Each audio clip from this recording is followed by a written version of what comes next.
Everyone, you are very warm welcome to our channel VL story teller. और आज मैं आपके साथ विंस ऑफ इन्फेक्शन का ड्रैगन विद पर्ल का नेक्स्ट पार्ट लेके आई हूँ गाइस।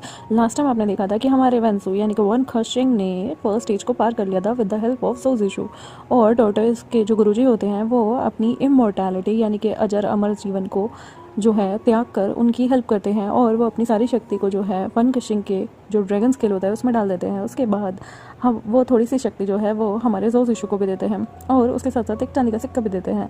और वो उन्हें ये भी बताते हैं कि उनका जो नेक्स्ट टारगेट है वो जो है 12 मुँह वाला नाग है, यानी कि उसे उस पर काबू पाना है और उसकी मणि को लेना है, जिसके बाद वो आगे बढ़ सकते हैं।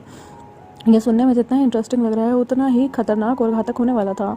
वन कशिंग जानता था कि इतना इजी नहीं है ये सारी चुनौतियां पार करना, क्योंकि वो जानता था कि ब्लैक होल को पार करना यानी कि उसे हराना बहुत इजी टास्क नहीं होने वाला, क्योंकि वो ड्रैगन डायनेस्टी का इकलौता इंसान था। और जब वो 10 के 10 पड़ाव को पार कर देगा तो उसके बाद उसे उम्मीद थी कि शायद वो वाइट पर्ल जो है जो यूनिकॉर्न का है उसके सामने आ जाएगा और उसके बाद वो उस पर्ल को अपने अंदर समा कर उसके यूज़ से वो ब्लैक होल को हरा सकता है।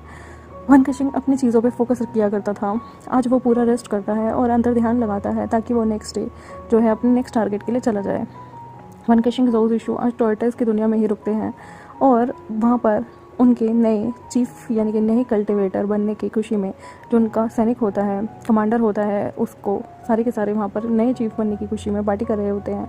वो सारे आज भी उस तारीख को सेलिब्रेट कर रहे होते हैं। वहाँ पे बहुत सारे लोग आए होते हैं और जो रैबिट कम्युनिटी के लोग होते हैं वो भी आते हैं, क्योंकि आज जो रैबिट गर्ल थी जिसे गुरुजी ने पाला हुआ था आज उसकी विदाई का दिन था।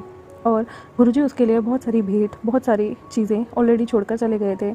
उन्होंने अपनी एंशिएंट बुक भी उस रैबिट के नाम लिख दी थी, लेकिन उन्होंने अपनी एंशिएंट बुक की 2 कॉपी बनाई थी, जो कि एक कॉपी उन्होंने कमांडर के नाम रखी थी। और वो चाहते थे कि आगे चल के कमांडर इस दुनिया को अच्छे से चलाएं और ये जो रैबिट की जो बेटी थी वो आगे चल के रैबिट की दुनिया का उद्धार करे और उन लोगों में भी इंसानियत लेके आए ताकि टोर्टोइस और रैबिट की दुनिया अच्छे से चले। वन कशिंग का वो दिन वहाँ पर बहुत अच्छे से बीतता है और फिर वो लोग नेक्स्ट प्लैनेट के लिए निकल लेते हैं। वो दोनों जो हैं वो शक्ति का यूज़ करके एक ऐसे प्लैनेट पे जाते हैं जो सिर्फ नागों की दुनिया होती थी। नागों की दुनिया में विभिन्न तरह के नाग रहा करते थे, कुछ अच्छे और कुछ बुरे भी। वो जहाँ पहुँचते हैं वो एक किंगडम में आते हैं। वो किंगडम में normal as a merchant entry लेते हैं और वो वहाँ पे लोगों से पूछते हैं कि उन्हें नागों की दुनिया के राजा से मिलना है।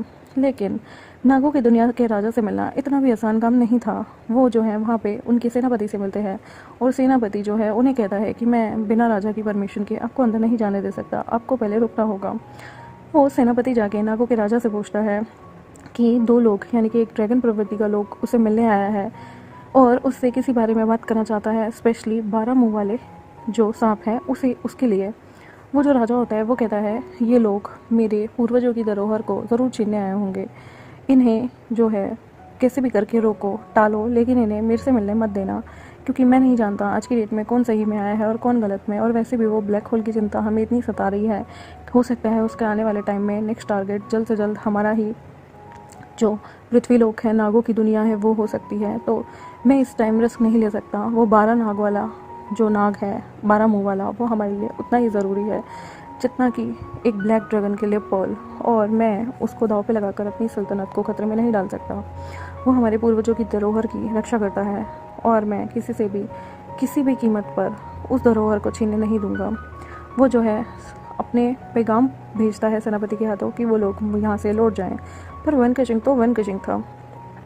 उसके पास जब ये पैगाम आता है तो उसे बहुत गुस्सा आता है और वो डिसाइड करता है कि अगर राजा उन्हें उस 12 मुँह वाले सांप की तरफ नहीं जाने देगा तो वो अपने तरीके से वहाँ पे पहुँचेगा। तब वो उस सेनापति को कहता है कि ठीक है, मैं वापस चला जाऊँगा, लेकिन क्या राजा मुझसे मिलेंगे भी नहीं?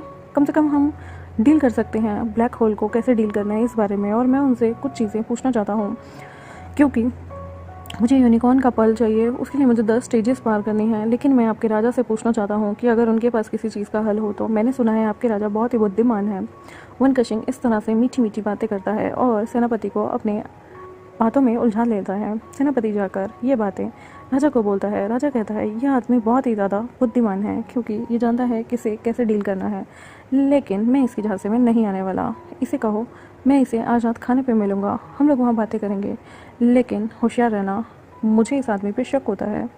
वन कशिंग ज़ोऊ ज़िशु खाने की टेबल के लिए तैयार होते हैं, लेकिन वहाँ पर मिलने के लिए राजा से सिर्फ वन कशिंग ही जाता है और वो ज़ोऊ ज़िशु को कहता है कि सबका ध्यान भटकाकर तुम्हें जो है वो तहखाने की तरफ जाना होगा।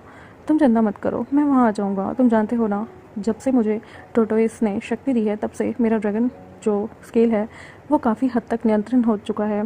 मैं उस राजा को बहुत जल्दी सबक सिखाकर वहाँ पहुँचूँगा, लेकिन तुम्हें जो है मेरे लिए रास्ता बनाना होगा। वन कशिंग तैयार होकर राजा के महल में जाता है। वो राजा को चेस खेलने के लिए इनवाइट करता है। राजा भी उसका बहुत अच्छी तरह से स्वागत करता है और वो लोग आपस में चेस खेलने के लिए तैयार हो जाते हैं। वन कशिंग जो है जान जान के पहले दाव ऐसे खेलता है जिसमें वो हार रहा हो और राजा को अपने गेम्स में उलझा के रखता है। राजा का दिल बहुत ही ज़्यादा खुश हो जाता है ये देखते हुए कि उसकी हर बार जीत हो रही है, लेकिन वह नहीं जानता था ये स्ट्रेटेजी वन कशिंग की थी, क्योंकि अगर राजा हार जाता तो वो खेलना छोड़ देता, लेकिन वन कशिंग को वहाँ पर उसे उलझा के रखना था। ज़ोऊ ज़िशु यहाँ पर जैसे तैसे करके सैनिकों के बेड़े को पार करके चकमा देते हुए, क्योंकि जो हमारा ज़ोऊ ज़िशु था उसके पास एक ऐसा चोगा था जो दृश्य चोगा होता है, और वो उस सैन्य के बेड़े को पार करके तहखाने पहुंचता है। तहखाने में उसे नहीं पता होता कि आगे जो है वो किस पासवर्ड को यूज़ कर के अंदर तक जाए। तभी ज़ोऊ ज़िशु अपनी शक्ति को समन करता है और अपनी शक्ति से वो नागों की दुनिया की एक छोटी सी मणि निकालता है, जो मणि एक टाइम पे उसकी माँ को गिफ्ट की गई थी, और उस मणि को वो उस द्वार के अंदर रख देता है। वो छोटी सी मणि उस गेट को खोल देती है। तब उसे याद आता है कि उसकी माँ ने भी उसे एक वक्त पे बहुत गहरी सीख दी थी कि नागों की ये मणि उन्हें नागों की एक रानी ने दी थी, जो आने वाले टाइम में ज़ोऊ ज़िशु के काम ज़रूर रहेगी। ज़ोऊ ज़िशु आगे बढ़ता है और वो देखता है कि वो सारी की सारी जगह किसी नाग के इस तरह से लिपटी हुई है जैसे मानो बरगद का पेड़ आपस में उसकी जटाएं लिपटी होती हैं। वहाँ पर कोई बहुत बड़ा नाग था जिसकी बहुत बड़ी सी पूँछ होती है, जो पूरे एरिया को आपस में लिपेट के रखती है। ज़ोऊ ज़िशु जानता है कि उसे कैसे निपटना है। वो अपने हाथ में एक आग जलाता है और उस आग के सहारे ही उस जगह में घुसने की कोशिश करता है। वो जानता था कि नाग जो है वो आग से डरते हैं। वो धीरे धीरे करके आगे जाता है और नाग से बचने के लिए उसने दृश्य चोगा तो पहना ही होता है, तो नाग उसे नहीं पहचान सकता था, लेकिन वो आग से डरता है और अपनी अपनी पूँछों को और अपनी अपनी स्किन को दूर दूर ले जाता है। ज़ोऊ ज़िशु जो है वो धीरे धीरे करके आगे बढ़ता है और वहाँ पर एकदम से 12 मुँह वाला नाग प्रकट होता है। वो ज़ोऊ ज़िशु को वापस जाने के लिए कहता है। उसकी हुंकार ही इतनी खूंखार होती है कि कोई भी उसके उस प्रलय रूपी रूप से डर जाए, लेकिन ज़ोऊ ज़िशु नहीं डरता।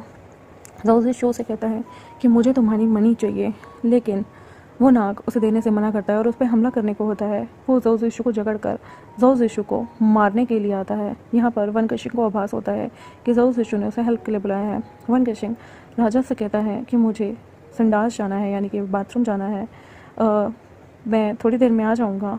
राजा भी देखता है कि वन कशिंग से कोई खतरा नहीं और वो उसे जाने के लिए कह देता है। वन कशिंग को एक जो साथी होता है, मतलब राजा के जो कमांडर्स में से कोई एक बंदा होता है, वो उसे जगह दिखाने जाता है। तभी वन कशिंग उसे मुक्का मारता है और उसे बेहोश कर देता है। वन कशिंग उसके कपड़े पहनता है और धीरे धीरे जो है तहखाने की तरफ जाने लगता है। वन कशिंग को तहखाने का जो नक्शा था वो ऑलरेडी टोटल्स ने दे दिया था।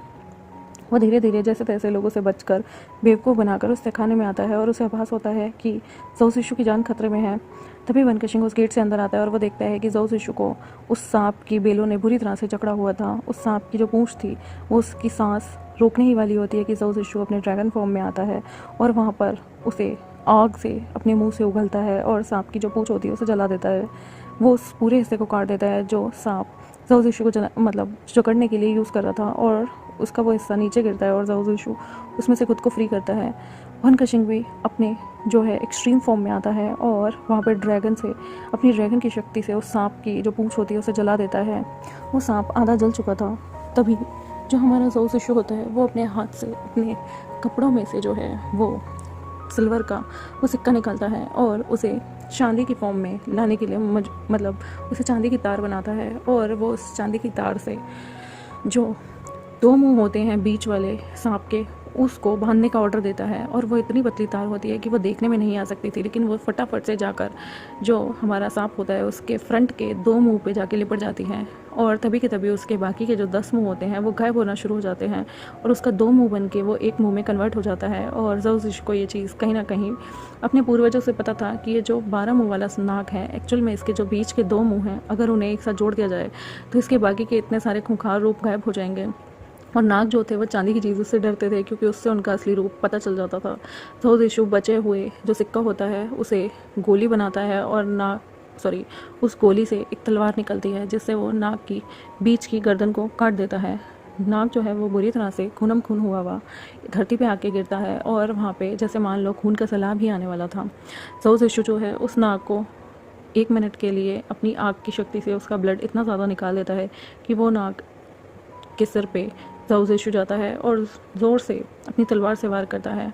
वो नाग लुप्त होने लगता है और जो मणि होती है वो वहाँ पर आ जाती है, प्रकट हो जाती है। नाग जो है वो धीरे धीरे लुप्त हो जाता है हवा में एक धुएं की तरह, और वो मणि वहाँ पे जैसे ही आती है ज़ाओज़ेशु उस मणि को वनकशिंग को देने ही वाला होता है कि राजा वहाँ आ जाता है और राजा ज़ोर से चिल्लाता है, तुम्हारी इतनी हिम्मत कि तुमने जो है मेरे इतने पूर्वजों के सांप को मार डाला, मैं तुम्हें नहीं छोड़ूंगा। तभी उसे नहीं पता था वनकशिंग कहाँ है, लेकिन वनकशिंग अपने ड्रैगन फॉर्म में आकर उसे आँख दिखाकर डराता है। वो राजा इतना डर जाता है कि वो पीछे ही हो जाता है और उसकी पूरी सेना जो होती है वो उल्टे पाँव भाग जाती है। ज़ाओज़ेशु जो होता है वो उस मणि को जो है वो वनकशिंग की बॉडी में समाने में हेल्प करता है और वो मणि जो है वो वनकशिंग की बॉडी में डाल देता है।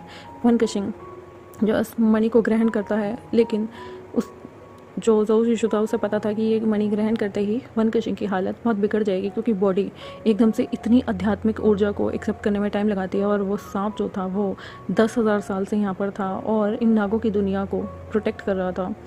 वनकशिंग जो है उसने उस नाग की शक्ति अपने अंदर संभाल ली थी और तभी ज़ाओज़ेशु जो है वो राजा से पूछता है कि तुम्हारे पास तीसरी चीज़ का जो है हम जानते हैं कि क्लू है, बताओ हमें कि तीसरी दुनिया कहाँ है, अब हमें कहाँ किस दुनिया की तरफ जाना है। तुम इस चीज़ की, इस धरोहर की रक्षा करते आए हो, अब वो रक्षा ज़ाओज़ेशु कहता है कि वनकशिंग करेगा। अब ये तुम्हारे पूर्वजों से, तुम्हारे प्लैनेट से रक्षा और ब्लैक होल से तुम्हारे प्लैनेट की रक्षा करेगा, प्लीज़ हमें बताओ। तब वो राजा बोलता है कि तुम्हारा जो अगला टास्क है वो और कहीं नहीं बल्कि जल्लाद की घाटी है। तुम्हें पता है वो जो जल्लाद की घाटी है वो वोल्केनो के बीच में है, वहाँ पर लावा निकलता है और वहाँ से तुम्हें वो दिव्य शक्ति लानी होगी। उस लावे की जो रक्षा है वो जल्लाद करते हैं, वो किसी पर रहम नहीं करते और तुम्हें अब वहीं जाना होगा। पर क्या तुम मुझे प्रॉमिस करते हो कि तुम मेरे लोगों की रक्षा करोगे? ज़ाओज़ेशु कहता है तुम्हें हम पे यकीन होना चाहिए। वनकशिंग ब्लैक ड्रैगन डायनेस्टी का आखिरी वारिस है और तुम जानते हो ब्लैक होल को सिर्फ यही जो है प्रोटेक्ट कर सकता है। तब वो राजा जो है उन्हें एक छोटी सी जो है छुरी देता है, मतलब छुरी के समान एक चीज़ देता है और कहता है कि याद रखना जब तुम्हें उस लावे को चीरना हो तो इसका इस्तेमाल करना, ये मेरे पूर्वजों की धरोहर है और जब तुम इसे लावे में मारोगे तो लावा बीच में से फट जाएगा और तुम उस लावे को चीरते हुए उस नेक्स्ट शक्ति की तरफ पहुंच सकते हो। पर याद रखना लावा सिर्फ इसी से चीर सकते हो, तो इसे घुमाना मत। ज़ाओज़ेशु सिर हिलाता है और वो कहता है कि ये जो नाग था ये 10,000 साल पुराना था। तो वो राजा कहता है मुझे तुमसे एक बात पूछनी है, तुम्हें ये दरवाज़ा खोलने के लिए मणि कहाँ से मिली? क्योंकि ये दरवाज़ा मेरे पूर्वजों के अलावा कभी किसी ने नहीं खोला था, शायद ना जाने कितने टाइम से दरवाज़ा कभी नहीं खुला था, मैंने तो इस नाग को देखा भी नहीं था। तो ज़ाओज़ेशु कहता है कि तुम्हारे ही पूर्वज ने एक टाइम पे ये मणि हमें दी थी क्योंकि वो जानते थे कि हम ही इसे सर्वाइव कर सकते हैं और छुपा के रख सकते हैं। ऐसे बहुत से राज हैं जो लोग अपने किसी भरोसेमंद आदमी से शेयर किया करते थे और जो दुनिया की भलाई के लिए इस्तेमाल किए जाते हैं। तुम्हें डरने की कोई ज़रूरत नहीं, तुम्हारा देश जो है वो अब सिक्योर है, तो तुम जाओ आराम करो। और अब हम भी निकलते हैं। वो लोग एक गोल बनाते हैं और वापस से उस प्लेनेट पे आते हैं जहाँ मरमेड होती है। क्योंकि वनकशिंग ने वो मणि अपने अंदर समा ली थी तो ज़ाओज़ेशु जानता था कि अब उसे एक दिन कम से कम मेडिटेशन करके रेस्ट करने को लगेगा ताकि उसकी बॉडी वो चीज़ समा सके। और वनकशिंग जो है वो तीसरे पड़ाव के बारे में सोचने लगता है कि उन्हें अब जल्लाद के अलावा की दुनिया में जाना है। वो लोग इस बारे में सोनागली से भी बात करते हैं और मैं अपने चैप्टर को यहीं ख़त्म करती हूँ।